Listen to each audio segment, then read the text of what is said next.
بسم اللہ الرحمن الرحیم۔ السلام علیکم، ویلکم ٹو ایسے ٹیچنگ زون۔ آج کی ہماری ویڈیو 10ویں کلاس کی کتاب نوائے اردو کا آج ہم کریں گے لیسن نمبر 8 مخلوط زبان۔ تو اس کے لکھنے والے مصنف جو رائٹر ہیں مولوی عبدالحق، تو ان کے بارے میں تھوڑا سا تعارف جان لیں ہم کہ وہ پیدا ہوئے 1870 میں اور ان کا انتقال ہو گیا 1961 میں۔ بابا اردو مولوی عبدالحق اردو زبان کی ان شہدائیوں میں سے تھے جنہوں نے اپنی ساری زندگی اس زبان کی خدمت میں صرف کر دی۔ وہ قصبہ ہاپوڑ میں پیدا ہوئے، بچپن ہی سے پڑھنے کا بے حد شوق تھا۔ 1894 میں علی گڑھ مسلم یونیورسٹی سے BA کا امتحان پاس کرنے کے بعد پنجاب اور حیدرآباد میں مختلف عہدوں پر فائز رہے۔ عثمانیہ کالج اورنگ آباد میں بطور پرنسپل قائم کیا۔ عثمانیہ یونیورسٹی میں شعبہ اردو کے صدر اور پروفیسر رہے۔ انجمن ترقی اردو کے سیکریٹری مقرر ہوئے اور زندگی بھر اس ادارے کی ترقی اور کامیابی کے لیے جی جان سے کوشش کرتے رہے۔ انجمن کی جانب سے مولوی عبدالحق کی ادارت میں ایک 6 ماہی ادبی رسالہ اردو جاری ہوا جس نے تحقیقی، علمی اور ادبی میدان میں نمایاں کامیابی حاصل کی۔ حیدرآباد یونیورسٹی نے LLD اور علی گڑھ مسلم یونیورسٹی نے D.Litt کی اعزازی ڈگریاں دے کر مولوی عبدالحق کی مجموعی خدمت کا اعتراف کیا۔ آزادی کے بعد وہ پاکستان چلے گئے اور کراچی میں ان کا انتقال ہوا۔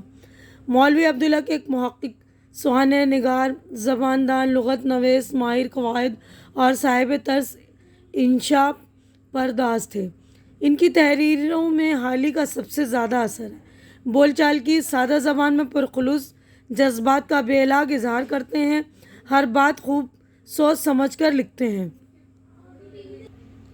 تو اس سبق کا ہم خلاصہ کر لیں گے، مخلوط زبان کے بارے میں جانیں گے کہ مخلوط زبان کیا ہے۔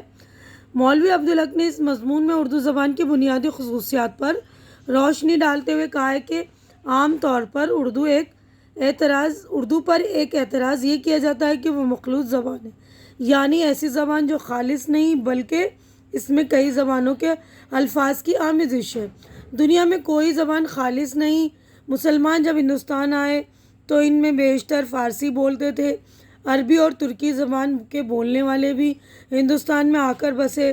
ہوا یہ کہ فارسی، عربی اور ترکی زبانوں کے الفاظ مقامی زبان میں شامل ہوتے رہے اور اسی طرح ایک نئی مخلوط زبان بن گئی جسے اردو کہتے ہیں۔ یعنی اردو جو ہے کئی زبانوں کی ملی جلی زبان ہے۔ ملکی زبان کسی بدیسی زبان کے الفاظ سے خراب نہیں ہوتی بلکہ اس میں وسعت پیدا ہوتی ہے۔ بدیسی زبان کے وہی الفاظ مقامی زبان میں شامل ہوتے ہیں جو پوری طرح زبان میں کھپ جاتے ہیں اور ان کی اجنبیت بالکل جاتی رہتی ہے۔ انسانی خیال کی کوئی حد نہیں۔ انسان جس طرح سوچتا ہے تو اظہار خیال کے لیے اس کے مطابق الفاظ کا انتخاب کرتا ہے۔ مترادف الفاظ ایسے موقعوں پر اکثر کام آتے ہیں۔ ادیب اور شاعر کے لیے لفظ بڑی اہمیت اور قدر و قیمت رکھتے ہیں، اس لیے وہ اپنے کلام میں مترادفات سے کام لے کر شعر کے لطف میں اضافہ کرتے ہیں۔ مقامی زبانوں اور بولیوں کے ساتھ فارسی زبان کے میل سے اضافہ ہوا۔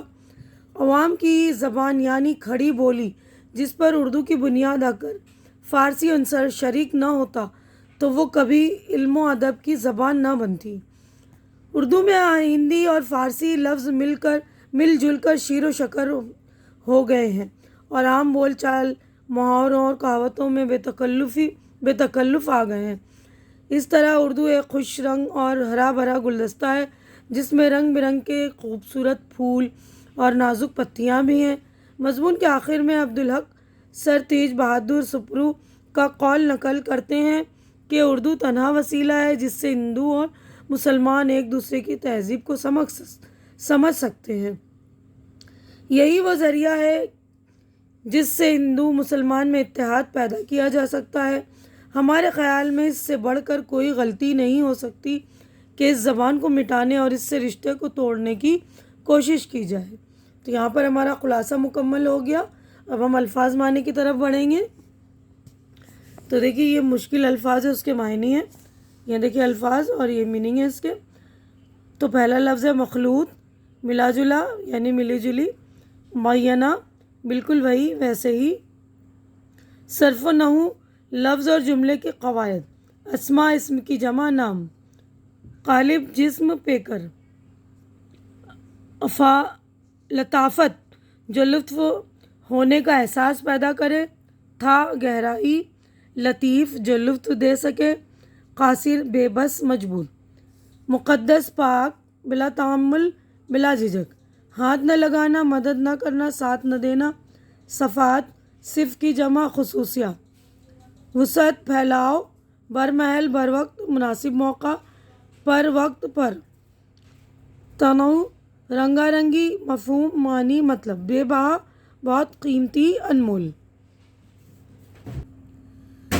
صحت بیان بیان کا صحیح ہونا، رفع کرنا دور کرنا ہٹانا، شیر و شکر ہونا گھل مل جانا، بدرجہ کمال بہت بلند درجے پر، اعادہ دہرانا، قدر و منزلت عزت و احترام، جذب کرنا سمو لینا، وسیلہ ذریعہ واسطہ۔ اب دیکھیں ہمارے مشقی سوال جواب شروع ہو گئے۔ تو پہلا سوال ہے مخلوط زبان سے کیا مراد ہے، وضاحت کیجیے۔ تو جواب دیکھیے، مخلوط زبان سے مراد ہے ایسی زبان جس میں مختلف زبانوں کے الفاظ شامل ہوں، ہر زبان نے دوسری زبانوں سے کچھ نہ کچھ لفظ لیے ہیں۔ مخلوط زبان میں ہوتا یہ ہے کہ غیر زبان کو کسی قوم کو سیکھنی پڑتی ہے، مخلوط نہیں ہوتی، بلکہ اس کی اپنی زبان غیر زبان کے میل سے مخلوط ہو جاتی ہے یعنی مل جاتی ہے۔ سوال نمبر 2 ہے، زبان میں بدیسی الفاظ داخل ہونے کے کیا فائدے ہیں، بیان کیے گئے ہیں۔ تو جواب دیکھیے، کسی بھی زبان میں بدیسی الفاظ کے شامل ہونے سے زبان میں آسانی اور وسعت پیدا ہو جاتی ہے۔ ایسے بہت سے الفاظ جو مترادف ہوتے ہیں اور مختلف اظہار بیان میں کام آتے ہیں، خاص کر شاعر میں مترادف الفاظ کا کثرت سے ہونا بہت کام آتا ہے۔ شاعر ان کے ذریعے لطیف خیال اور نازک جذبات ادا کر سکتا ہے، یہی نہیں ردیف اور قافیے کے لیے بہت سہولت ہو جاتی ہے۔ سوال نمبر 3 ہے، اس مضمون میں اردو زبان کی کن خصوصیات پر روشنی ڈالی گئی ہے؟ جواب ہے، اردو زبان کی بہت سی خصوصیات ہیں، ان میں ایک خصوصیت اس کا مخلوط ہونا۔ اس میں ہندی اور فارسی لفظ مل جل کر شیر و شکر ہو گئے ہیں۔ الفاظ کے ساتھ عام بول چال، محاوروں اور کہاوتوں کا بھی بے تکلف آنا ہے۔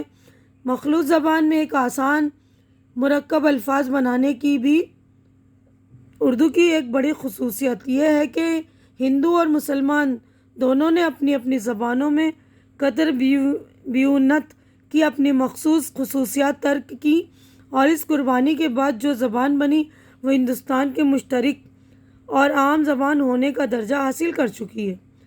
تو اب ہمارے سوال جواب ہو گئے کمپلیٹ۔ اب عملی کام میں پریکٹیکل ورک ہے یہ۔ تو ذیل میں دیے گئے الفاظ اپنے جملوں میں استعمال کیجیے۔ تو یہ لفظ جو دیے گئے ان کے ہمیں جملے بنانے ہیں۔ تو پہلا مخلوط، مترادف، قدر و منزلت، بے بہا۔ مخلوط، دہلی کے بیشتر اسکولوں میں مخلوط تعلیم ہے، لڑکے اور لڑکیاں ساتھ ساتھ پڑھتی ہیں۔ اب نیکسٹ ہے مترادف۔ مترادف الفاظ سے کسی بھی زبان کے ذخیرہ الفاظ میں اضافہ ہوتا ہے۔ قدر و منزلت، سچے اور نیک انسان کی ہر جگہ قدر و منزلت ہوتی ہے۔ بے بہا، اردو میں دوسری زبانوں کے الفاظ کا بے بہا خزانہ ہے۔ اس مضمون میں سر تیج بہادر سپرو نے اردو زبان کے بارے میں جو کہا ہے اسے اپنے لفظوں میں بیان کیجیے۔ سر تیج بہادر سپرو نے لکھا ہے کہ اردو ہی ایک ایسا واحد ذریعہ ہے جس سے ہم ہندو اور مسلمانوں کی تہذیب کو سمجھ سکتے ہیں۔ اس زبان کے ذریعے مشترکہ تہذیب وجود میں آئی، ہندو اور مسلمان ایک دوسرے کے قریب ہوئے۔ اگر اس زبان کو مٹانے کی کوشش کی گئی تو یہ ہندو مسلمان اتحاد یا مشترکہ تہذیب کو ختم کرنے کی کوشش ہوگی، اور اس سے بڑھ کر اور کوئی غلطی نہیں ہو سکتی۔ تو یہیں پر ہمارا جو پورا چیپٹر یعنی پورا سبق جو ہے کمپلیٹ ہو گیا۔ مخلوط زبان کے بارے میں آپ لوگوں نے اچھی طرح سے سمجھ لیا ہوگا۔ امید ہے کہ میری ویڈیو آپ لوگوں کو اچھی لگ رہی ہوگی۔ اچھی لگ رہی تو اسے لائک کیجیے، زیادہ سے زیادہ شیئر کیجیے تاکہ جو ضرورت مند آپ کے دوست وغیرہ ہوں تو ان کی بھی ضرورت پوری ہو سکے، ان کو ہیلپ ہو سکے۔ اور میرے چینل کو سبسکرائب کر کے آپ لوگ میری بھی ہیلپ کیجیے، مجھے سپورٹ کیجیے۔ ہماری اگلی ملاقات انشاءاللہ نیکسٹ چیپٹر میں ہوگی۔ جب تک کے لیے آپ لوگ اپنا خیال رکھیے، مجھے دعاؤں میں یاد رکھیے۔ اللہ حافظ۔